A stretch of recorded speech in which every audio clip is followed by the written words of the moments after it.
उत्तर कोरियाले सार्वजनिक गर्यो संसारकै सबैभन्दा शक्तिशाली अस्त्र। के छ त्यसमा सबै जानकारी आजको भिडियोमा। नेपाल भारत पेट्रोलियम पाइपलाइन फुटाएर डिजेल चोरी।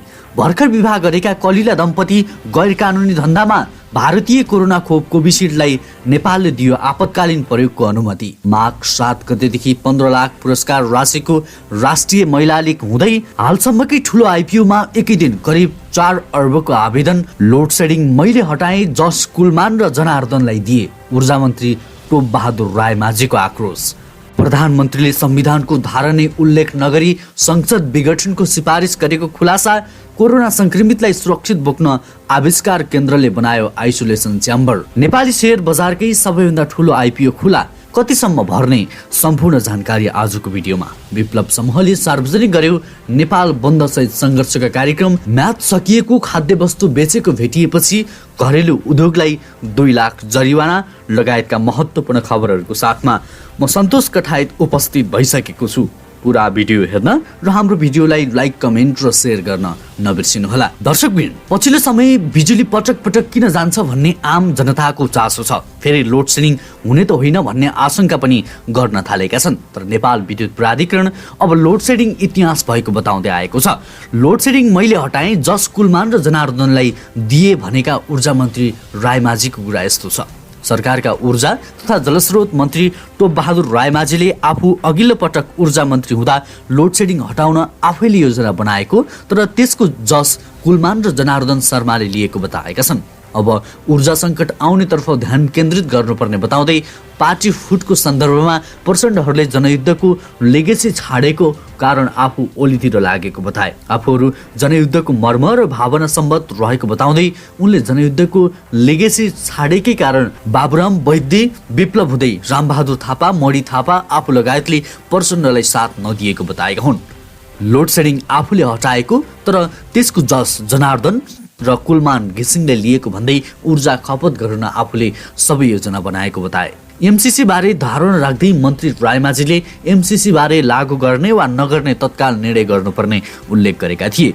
उनले भने अब ढिलाइ गर्नुहुन्न, एमसिसी कि खारेज गरौँ कि लागू गरौँ। अत्याधिक ऊर्जा उत्पादन भएकाले अब ट्रान्समिसन लाइन नभएको बताउँदै बेच्न समेत नसकिने सङ्कट बेहोर्नुपर्नेतर्फ इङ्गित गर्दै एमसिसीलाई घुमाउरो पारामा लागू गर्नेतर्फ मन्त्री रायमाझीको जोड थियो। दर्शकवृन्द, नेपालको लोड सेडिङ कुलमानले हटाएका हुन् वा अहिलेका जलस्रोत मन्त्री टोप बहादुर रायमाझीले हटाएका हुन्? कुलमान घिसिङको सपोर्टमा हुनुहुन्छ भने ताली र यसरी झुटो बोल्ने जलस्रोत मन्त्री टोप बहादुर रायमाझीलाई गाली दिन नछुटाउनुहोला। दिनौँ जसो पटक पटक बिजुली काटिने परम्परा फेरि सुरु भएको छ। जलस्रोत मन्त्री टोप बहादुर रायमाझी उनी व्यक्ति हुन् जसले गर्दा हामीले दैनिक 15 घण्टासम्म अँध्यारोमा बस्न बाध्य भएका थियौँ। यो कुरा हामीले बिर्सेका छैनौँ। दर्शकवृन्द, कुलमानको नियुक्तिको लागि आई एम विथ कुलमान लेखी कमेन्ट अनिवार्य गर्नुहोला। देशको लागि काम गर्ने कुलमानको नियुक्ति जरुरी छ र साथ सपोर्ट हामीले गर्नुपर्छ। त्यसैगरी भारतीय कम्पनी सेरम इन्स्टिच्युटले उत्पादन गरेको कोभिसिल्ड नामक कोरोना विरुद्धको खोपलाई नेपालमा पनि आपतकालीन प्रयोग गर्न अनुमति दिएको छ। औषधि व्यवस्था विभागको शुक्रबार बसेको बैठकले उक्त खोप आपतकालीन प्रयोगका लागि अनुमति दिने निर्णय गरेको हो। सरकारले कोरोना भाइरस विरुद्धको खोप प्रयोग गर्न अनुमति दिएको यो पहिलो खोप हो। विश्वकै ठुलो औषधि तथा खोप उत्पादक भारतीय कम्पनी सेरम इन्स्टिच्युटले अक्सफोर्ड विश्वविद्यालय र अस्ट्राजेन्स्काले विकास गरेको खोप भारतमा उत्पादन गरिरहेको छ। भारतमा भोलिदेखि यो खोप आम मानिसलाई लगाउन थालिनेछ। खोप प्रयोगको आपतकालीन अनुमति प्रदान गरिएसँगै खोप चाँडो आउने विश्वास लिएको छ। सरकारले निजी क्षेत्रलाई पनि खोप आयात गर्नुपर्ने अनुमति दिएको छ। सरकारले कोभ्याक्स अन्तर्गत पहिलो लटमा आउने भनिएको 3% खोप आउन ढिला भए पनि आफै खरिद गरेर भए पनि खोप छिटो ल्याउने जनाएको छ। कोभ्याक्स अन्तर्गतको पहिलो लटको 3% खोपको यसै वर्षको पहिलो चौमासिकमा आउने विश्वास लिएको छ। त्यसैगरी पटना मोतिहारी अमलेखगञ्ज पेट्रोलियम पाइपलाइन फुटाएर डिजेल चोरी भएको छ। बाराको अमलेखगञ्ज स्थित नेपाल आयल निगमको डिपोमा पटनाबाट सिवान र मोतिहारी हुँदै पेट्रोलियम पाइपलाइन मार्फत डिजेल आपूर्ति हुँदै आएको छ। भारतीय अखबार नवभारत टाइम्सका अनुसार बिहारको सिवान जिल्लाको डुमरा गाउँ नजिकै पाइपलाइन फुटाएर चोरी भएको हो। बिहारमा पेट्रोलियम पाइपलाइन फुटाएर चोरी भएको यो पहिलो घटना भएको पनि नवभारत टाइम्सले उल्लेख गरेको छ। जिल्ला प्रशासन कार्यालय सिवानका अधिकारीहरूले करोडौं रुपियाँ बराबरको डिजेल चोरी भएको आशंका गरेका छन्। खेतमा डिजेल बगेपछि चोरीको पोल खुल्यो। पाइपलाइनको सुरक्षामा खटिएका सुरक्षाकर्मीले खेतमा डिजेल बगेको देखेपछि भारतीय आयल निगमका अधिकारीहरूलाई खबर गरेका थिए। मेन पाइपमा प्वाल बनाएर सानो पाइपबाट डिजेल चोरी गरिएको नवभारत टाइम्सले उल्लेख गरेको छ। त्यस्तै दैनिक सयौं लिटर डिजेल चोरी भएको हुन सक्ने पनि आशंका गरिएको छ। करिब 4 फिट तलको पाइपलाइनमा सानो पाइप जोडेर डिजेल चोरी गरिएको थियो। महत्त्वकांक्षी परियोजनाका रूपमा लिएको मोतिहारी अमलेखगञ्ज पेट्रोलियम पाइपलाइनको गत वर्ष भदौ 24 गते नेपालका प्रधानमन्त्री केपी शर्मा ओली र भारतीय प्रधानमन्त्री नरेन्द्र मोदीले संयुक्त रूपमा उद्घाटन गरेका थिए। दक्षिण एसियाकै पहिलो क्रस बोर्डर पेट्रोलियम पाइपलाइन हो।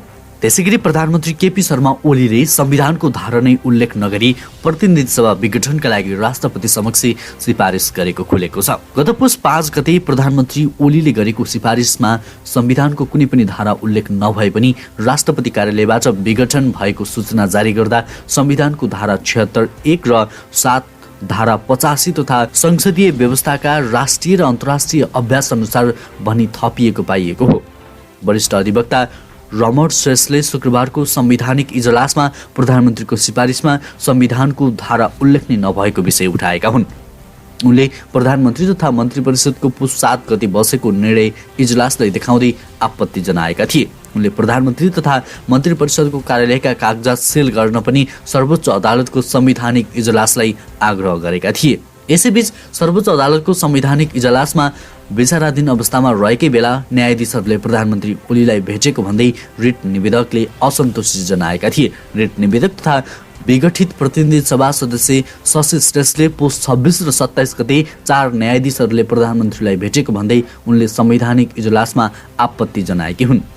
संसद विघटन सम्बन्धी मुद्दा विचाराधीन रहेको बेला 4 न्यायाधीशले प्रधानमन्त्रीलाई भेटेको भन्दै संवैधानिक इजलासमै प्रश्न उठेको हो। रिट निवेदकको तर्फबाट बोलेकी उनले पुस 26 गते न्यायाधीश दीपक कार्की र मीरा खड्काले राति 8 बजेदेखि 9-10 बजेसम्म प्रधानमन्त्री केपी शर्मा ओलीलाई भेटेको सूत्रमा आएको बताइन्। त्यसैगरी उत्तर कोरियाले संसारकै सबैभन्दा शक्तिशाली अस्त्र सार्वजनिक गरेको दाबी गरेको छ। त्यसैगरी भर्खरै विवाह गरेका कलिला दम्पति नै गैर कानुनी धन्दामा लागेको भेटिएको छ। जिल्ला प्रहरी कार्यालय झापाका अनुसार ब्राउन सुगर जस्तो शंकास्पद लागु औषध सहित मेचीनगर 1 बाहुन जागीका 21 वर्षीय सुजन राजपूत र उनकी श्रीमती 18 वर्षीय पूजा राजपूत मगर पक्राउ परेको जिल्ला प्रहरी कार्यालय झापाले जनाएको छ। कार्यालयका प्रवक्ता प्रहरी नायक उपरीक्षक राकेश थापाका अनुसार उनीहरूको साथबाट 10 ग्राम लिसाइलो वस्तु फेला परेको र थप अनुसन्धान जारी रहेको छ। उनीहरू मेचीनगर 13 4खालीबाट पक्राउ परेका हुन्। यदि सानो उमेरका युवा युवती गैर कानुनी काममा लागेको देखेर प्रहरी पनि छक्क परेको थिए। लिसाइलो वस्तुको बढ्दो कारोबार, परम्परागत ब्राउन सुगरको साटो झापामा केही समय यता लिसाइलो शंकास्पद वस्तुको कारोबार बढेको छ। राजपूत दम्पतिबाट मात्र होइन अन्य व्यक्तिहरूबाट पनि यस प्रकारको वस्तु फेला परेपछि प्रहरीले थप अनुसन्धान थालेको छ। प्रवक्ता थापाका अनुसार झापाकै बुद्धि शान्ति 3बाट पनि त्यस्तै शंकास्पद वस्तुसहित विभिन्न व्यक्ति पक्राउ परेका छन्। त्यसैगरी अब सुन सम्बन्धी जानकारी। शुक्रबार सुन चाँदीको मूल्यमा वृद्धि भएको छ। नेपाल सुन चाँदी व्यवसायी महासंघका अनुसार आज छापावाला सुनको मूल्य प्रति तोला 400 ले बढेर प्रति तोला 92,500 कारोबार भइरहेको छ। यसअघि बिहिबार छापावाला सुनको तोलाको 92,100 कारोबार भएको थियो। त्यस्तै शुक्रबार तेजाबी सुनको मूल्य प्रति तोला 92,000 रहेको थियो। शुक्रबार चाँदीको मूल्यमा पनि सामान्य गिरावट आएको छ। आज चाँदी प्रति तोला 1260 कारोबार भइरहेको महासंघले जनाएको छ। त्यसैगरी अखिल नेपाल फुटबल संघ एन्फाको आयोजनामा माघ 7 गतेदेखि राष्ट्रिय महिला लीग सञ्चालन हुने भएको छ। फुटबललाई थप क्रियाशील बनाउने उद्देश्यले फागुन 7 गतेसम्म खेल हुने गरी लीग सञ्चालन गर्न लागि इन्फाले जनाएको छ। कुल 7 टिम सम्मिलित लीगको पहिलो र अन्तिम खेल दशरथ रङ्गशालामा हुनेछ भने अन्य खेलहरू 7 दोबाटो स्थित एन्फा कम्प्लेक्स मैदानमा हुनेछ। एन्फाले जारी गरेको विज्ञप्ति अनुसार हरेक टिममा 23 खेलाडी र अफिसियल सहित जम्मा 30 जना रहेछन् भने हरेक 4 जनाले विदेशी खेलाडी समेत आफ्नो टिममा राख्न र खेलाउन सक्नेछन्। प्रतियोगितामा प्रथम हुने टोलीले 15 लाख नगद पुरस्कार सहित ट्रफी र प्रमाणपत्र पाउनेछन् भने दोस्रो हुनेले 8 लाख, तेस्रो हुनेले क्रमशः 5 लाख र 3 लाख पाउनेछन्। त्यस्तै प्रतियोगिताको सर्वोत्कृष्ट खेलाडीलाई स्कुटर, हरेक विधाका उत्कृष्ट खेलाडीलाई 50,000 नगद पुरस्कार दिइने पनि एन्फाले जनाएको छ। त्यसैगरी राष्ट्रिय आविष्कार केन्द्रले कोरोना भाइरस संक्रमितलाई एक ठाउँबाट अर्को ठाउँमा सुरक्षित रूपमा लैजान मिल्ने आइसोलेसन च्याम्बर तयार पारेको छ। अन्तर्राष्ट्रिय बजारको मूल्यभन्दा निकै सस्तोमा आइसोलेसन च्याम्बर तयार पारेको आविष्कार केन्द्रले दाबी गरेको छ।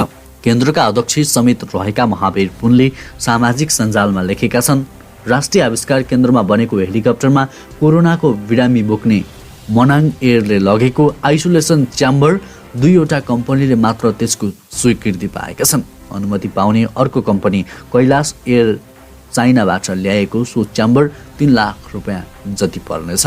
राष्ट्रिय आविष्कार केन्द्रमै विभिन्न प्रोजेक्टका लागि खटिएका बायोमेडिकल, इलेक्ट्रोनिक तथा मेकानिकल इन्जिनियरहरूको टिमले उक्त च्याम्बर परियोजनाको सम्पन्न गरेको जनाए। आविष्कार केन्द्रले नेपालमा कोरोना भाइरसको रोकथाम तथा नियन्त्रणका लागि विभिन्न उपकरण तथा सामग्री निर्माण गर्दै आएको छ। यसअघि केन्द्रले पिपिई, मास्क, भाइजर लगायतका सामग्री तयार पारी विभिन्न सङ्घ संस्था तथा स्वास्थ्य कर्मीलाई उपलब्ध गराएको थियो। नेपालको शेयर बजारकै इतिहासमा सबैभन्दा ठूलो परिमाणको आधारमा शेयरका रूपमा नेपाल इन्फ्रास्ट्रक्चर बैंक लिमिटेडको आइपिओ खुलेको छ। मुलुकको पहिलो पूर्वाधार ब्याङ्कले 8 अर्ब रुपियाँ बराबरको 8 करोड किता शेयर प्रारम्भिक निष्कासनको लागि बिक्री आजबाट थालेको हो। 8 करोड मध्ये 1,60,000 किता कर्मचारीका लागि र 4 लाख किता म्युचुअल फन्डका लागि जानेछ। बाँकी 7,58,40,000 किता साधारण शेयर भने सर्वसाधारणले खरिद गर्न सक्ने भएका छन्। हवस् त दर्शकवृन्द, आजको लागि महत्त्वपूर्ण समाचार तथा जानकारीहरू यति नै। हरेक दिन बिहानी ताजा अनि सत्य समाचार हेर्नको लागि हाम्रो युट्युब च्यानललाई सब्स्क्राइब गर्न नबिर्सिनुहोला। तपाईको आजको दिन शुभ बितोस्।